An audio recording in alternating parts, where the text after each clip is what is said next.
Empreender no Campo. Realização Rádio Ceará. Neste Empreender no Campo, vamos falar do empreendimento dos jovens Gilvan Souza, Juraci Araújo e Lucas Cavalcante. Os três trabalham com a produção e comercialização de mudas de plantas ou plantas já do tamanho ideal para decorar residências ou jardins. O Juraci Araújo fala como foi abrir o empreendimento. Bom, Luiz, surgiu, na verdade, em julho de 2019, né? Eu tinha acabado de concluir o técnico em agropecuária. E foi uma história assim, meia do nada, assim, surgiu. Eu sentado numa cadeira lá em Crateús, do nada começou a surgir umas ideias, né? Só que sozinho eu não conseguiria colocar para frente. Então, quando surgiu a JGL, a gente foi só para a questão da assistência técnica. Porém, a assistência técnica ainda na região de Crateús ainda é um pouco pequena, porque tem muitos produtores ainda que não adequam muito a essa realidade de nova tecnologia no campo, né? E aí, aos poucos, as pessoas foram chegando para mim perguntando: ei, tu sabe que essa planta aqui, tu conhece ela aqui, como é que eu faço para poder ela florescer e tal, né? Que a pessoa pensa que só colocar uma adubo ali a planta floresce, não é assim, tem todo o manejo por trás também. E aí do nada eu pensei, não, dá pra gente fazer umas coisas totalmente diferentes aqui, né? E dá pra ganhar com isso, né? E dá pra ganhar com isso. Então, eu juntei mais dois colegas meus, né? O Gilvan e o Lucas. E do nada a gente começou, né? A gente começou de início a gente, Luiz, também não revende nada. A gente faz as nossas próprias espécies, né? A gente compra a semente e a gente faz o cultivo. Porque assim, se a gente for comprar para revender, a gente não está tendo muito lucro e outra coisa, a gente não valoriza o que a gente tem, que no caso é o manejo, né? Então a gente compra, às vezes a gente se depara com várias coisas, com várias plantas, e a gente vê a questão do adubo estragado, o vaso não tem drenagem, então ali vai ter uma perca daquela planta porque você não vai ter um manejo adequado para ela, né? Você não vai poder trocar o adubo, você não vai saber que o adubo é ideal.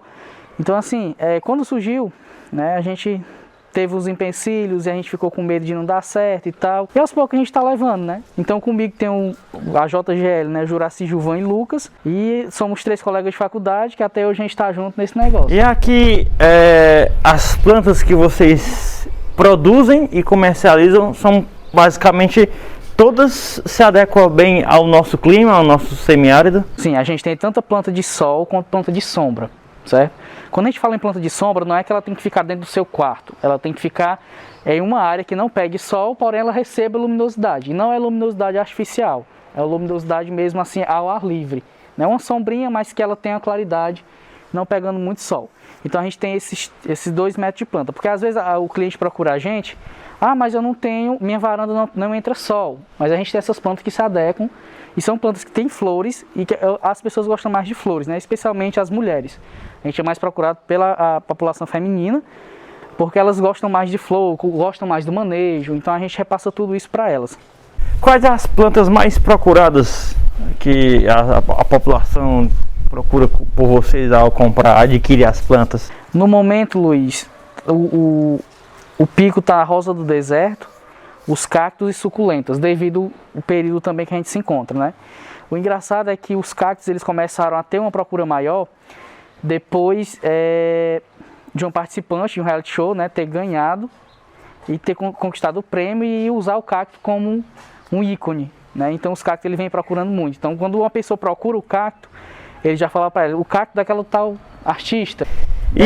E assim, além dos cactos, né, bem procurado recentemente, a rosa do deserto. Rosa do deserto, que é uma das plantas que se adequa bem aqui ao nosso clima. Não, exatamente. E um dos meninos, o Gilvan, ele tem um curso especializado em rosas do deserto, né? Então assim, tem o levantamento do Caldex também, que é ele que faz. A gente começou também, ano passado, a gente começou a dar assistência dentro da casa da pessoa. Então se você tem um jardim, quer fazer uma mudança de vaso, troca de uma planta para um vaso, né, a gente também está fazendo isso, né? A gente está fazendo essa assistência dentro dos jardins da residência da pessoa. Um dos sócios, o Gilvan Souza, fala como trabalha no manejo da rosa do deserto. Bom, como o Juraci falou, esse ano a gente iniciou esse trabalho de estar se deslocando até as residências das pessoas, né, lógico, tomando todos os cuidados, e está fazendo esse manejo. Tem muita gente que traz a planta do jeito que compra e já coloca no vaso, não observa se tem furos no fundo do vaso e se não faz a camada de drenagem, que essa camada de drenagem basicamente é o quê? Colocar qualquer material poroso, como por exemplo uma brita, não tem brita, eu tenho um pedaço de telha, a gente quebra, coloca pequenininho, ou seja, qualquer material que seja poroso e que não deixe a água acumular.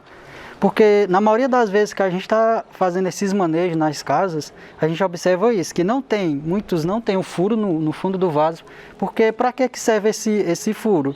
Em algum caso que a pessoa, eu botei água demais por um descuido, aí esse excesso de água que ela colocou vai drenar pelo furo e vai evitar que acumule no fundo do vaso, porque excesso de água para qualquer planta é danoso, pode estar causando a morte. E tendo essa camada de drenagem vai justamente facilitar e evitar que acumule essa água no final do vaso.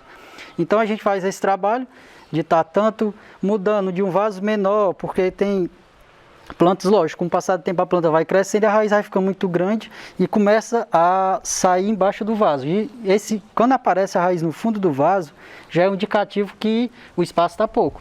Aí a gente pega, muda para um vaso maior.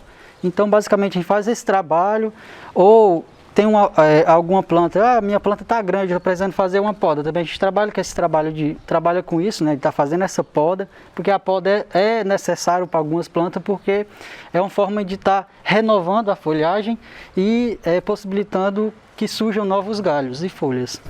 Qual a sua formação que você adquiriu e está executando aqui nesse trabalho? Bom, como o Juraci falou também, eu sou técnico agropecuário e atualmente eu fiz um cursinho direcionado para o manejo da rosa do deserto. Como é uma planta no momento, né? É uma planta que no momento todo mundo tá atrás, né, da rosa do deserto, e é justamente o manejo de estar fazendo o levantamento do caudex e também junto com a poda.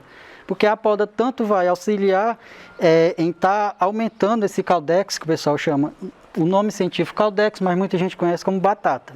A gente faz essa poda, que essa poda é para quê? Normalmente a gente encontra planta que só tem um pendão assim para cima. O que a gente faz? A gente poda, né, no tamanho adequado. Justamente essa poda vai fazer o quê? Vai estimular a sair novos galhos. Em vez de você ter um galho, vai possibilitar 3, 4. Ou seja, vai formar aquela copinha, vai ficar uma planta bem homogênea. E fazer o levantamento do caudex, porque qual é o caso que pode ocorrer de não fazer esse levantamento? Recentemente eu fui numa casa de uma mulher fazer esse tipo de manejo, porque o dela ela comprou a rosa e estava com 5 anos que ela tinha a planta e não tinha feito esse manejo de levantar. O que aconteceu? Ela cresceu, expandiu tanto embaixo no solo que chegou a quebrar o vaso. Então tem que estar fazendo esse levantamento no mínimo uma vez por ano. Que aí você levanta, deixa ele um pouco exposto. Isso ali, o bonito da rosa é justamente aquela batata, né? Aquela batata vistosa que a pessoa chega e já vê de longe. Então eu fiz esse cursinho e estou executando, já fiz alguns levantamentos de caudex, né, que a gente levanta para estar deixando mais bonita a sua rosa do deserto. Bom, aqui a gente tem desse lado aqui os mini cactos, né? Aqui a gente tem algumas variedades de mini cacto. Alguns deles colocam flor, outros são raros, né? E aqui a gente tem algumas suculentas, né? Também são bastante procurados, né? Porque a depender do tipo de suculenta, né? Cada suculenta vai estar adaptada a um ambiente de sombra, ambiente de sol. Desses daqui, quais os mais populares? Esse que a gente tem vendido muito, né, justamente por conta que ele dá uma flor. A gente observa que tem já alguns botões surgindo. Então, esses que dão flores são os mais procurados, né? Aí tem também um cacto que gosta de imitar o Mickey também, né? Isso, esse daqui, até o nome dele popular, né, o pessoal chama ele orelha de Mickey justamente por estar lembrando. E esse aqui, ó, a gente chama orelha de Shrek, né, aquele personagem do filme, porque justamente também lembra a orelha dele. Também tem algumas mudas aqui ao lado, né? A gente também trabalha com reflorestamento, aí aqui algumas mudas de mogno. Aqui mais alguns mini cactos, né? Esse daqui a gente popularmente chamado rabo de gato, né?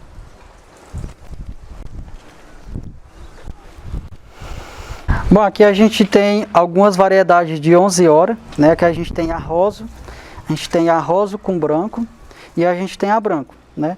Essas plantas elas são ideal para locais que peguem no mínimo 5 horas de sol, ou no jardim, na frente de casa, porque ela sempre fica colocando flores, né, praticamente por um bom tempo.